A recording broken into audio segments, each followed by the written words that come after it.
Welcome back to another My Week in Media. Let's jump right in and start with the music. I didn't really get any new music in this week, but I did realize there's one I forgot to talk about last week.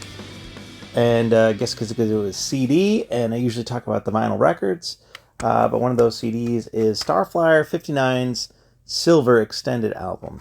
And I've listened through it a couple times now. Starflyer 59 is really hit or miss with me. When it hits really good. And when it misses quite a bit. But a lot of times I find out the more I listen to them, the more I tend to understand and enjoy their music. And so I've been trying to get more and more into Starflyer 59 because, like I said, the longer I let some of those songs percolate with me, the more I end up liking them. And but there's always a few tracks of his that I just fall in love with right away. That album's no exception. There's about 2 or 3 that hit right off the bat for me. Most of the other ones are starting to grow on me the more I listen to it. And then there's some that I will probably never be fully into on there. His album Slow was the last one that I purchased, and everything on that one I loved. From start to finish, loved everything on that album. But I hope to get his Gold extended album here pretty soon. And there's some other ones that I'd like to pick up his whole catalog. But that's it in the way of music. I have been listening to some other stuff. But they were the digital downloads for some vinyl that I've ordered. So whenever that comes in, I'll bring it up on the show. So we'll wait till then. Now, books. Going along in that route, there are some books that I forgot to mention for stuff I forgot to talk about from the last time period. And so I keep up with those classic Monsters of the Movies magazines. And I also buy their specials that they come out with every now and then, or their movie-centered, like, individual episodes that are about specific movies. And they come out with these box sets. They have Universal box sets that they do, and they have Hammer box sets that they do. And I had thought I collected, they had 1 through 3 of the Universal box sets, and then 1 and 2 of the Hammer box sets. And I had both of those. And then just recently they came out with a 4th of the Universal, and they came out with a 3rd of the Hammer.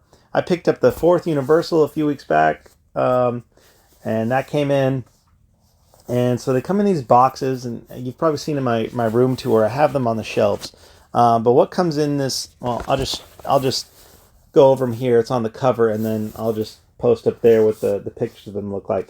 Dracula's Daughter from 1936. And when I first saw Dracula's Daughter, I didn't have high expectations for that one.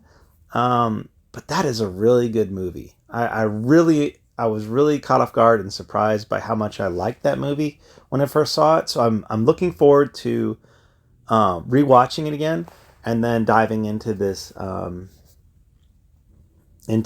book. So also The Mummy's Hand, 1940. I like that movie. I feel like the Mummy series is pretty fun overall. I actually like the cheesier later films more than I do the original one with Boris Karloff. I like the cheesier ones later on with the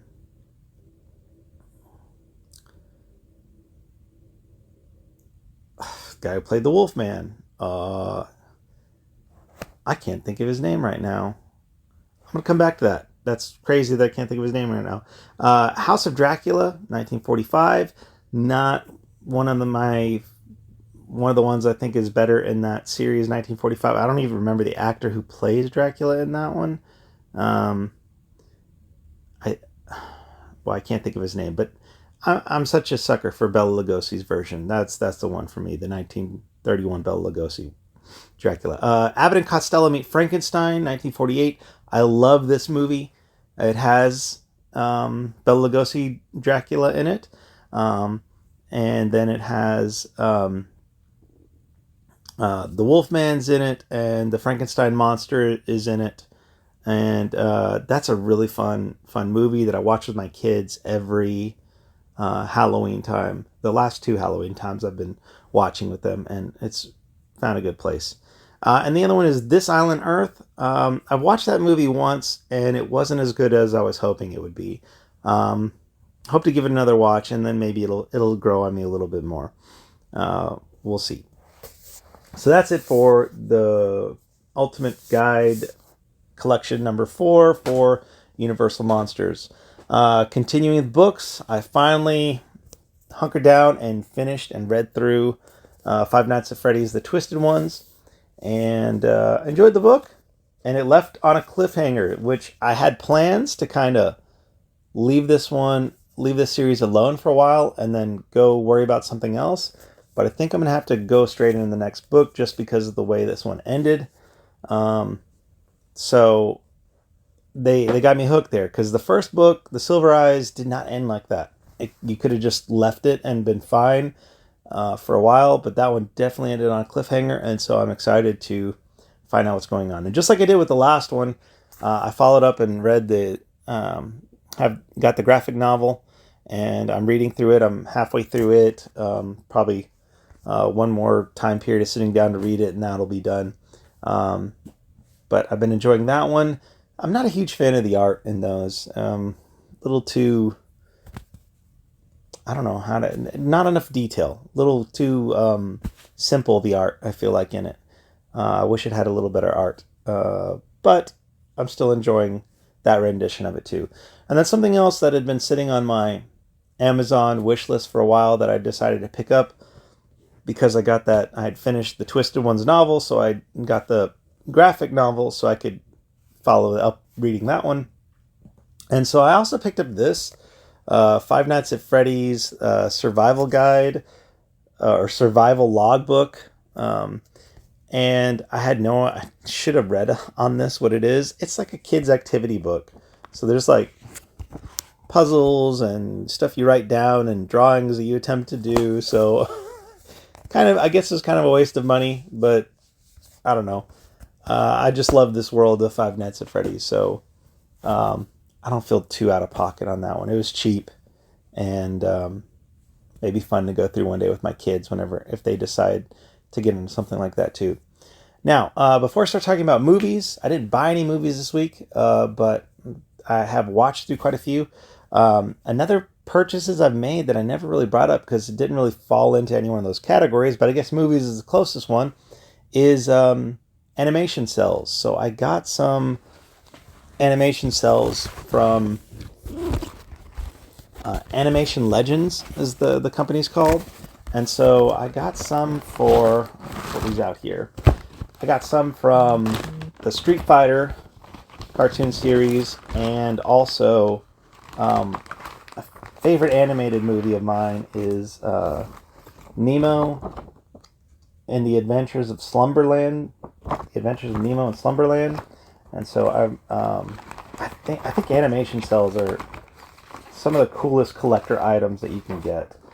And so they're one of a kind. They're unique. When you have one, that's the only one of that exact one that exists. And so animation cells to me are really cool.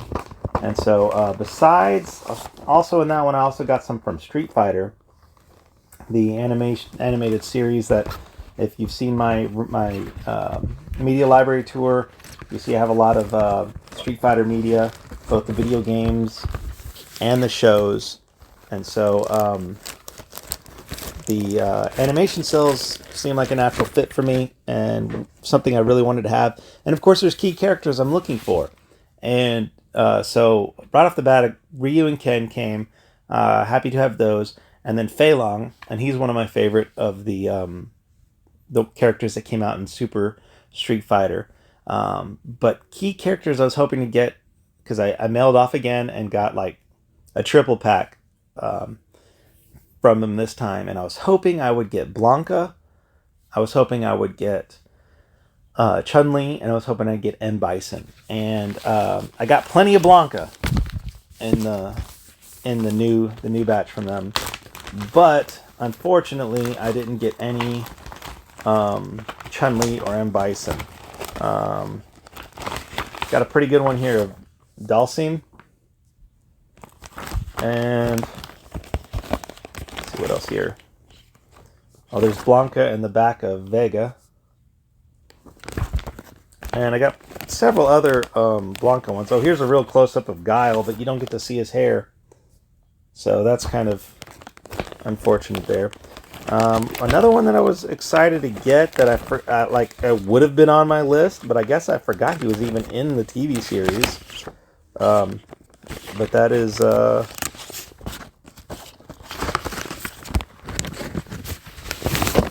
there we go, Akuma. And so I was really excited to see that one in there too. And I got another Fei Long in here, several more of Ken and Ryu. But I would really like to get my hands on M. Bison and Chun-Li. So anyway, now movies that I've watched this week. I've been still trying to catch up with Joe Bob Briggs and his The Last Drive-In. So several that I watched in there was Class of 1984. Really liked that one. 4-star rating for me on that one.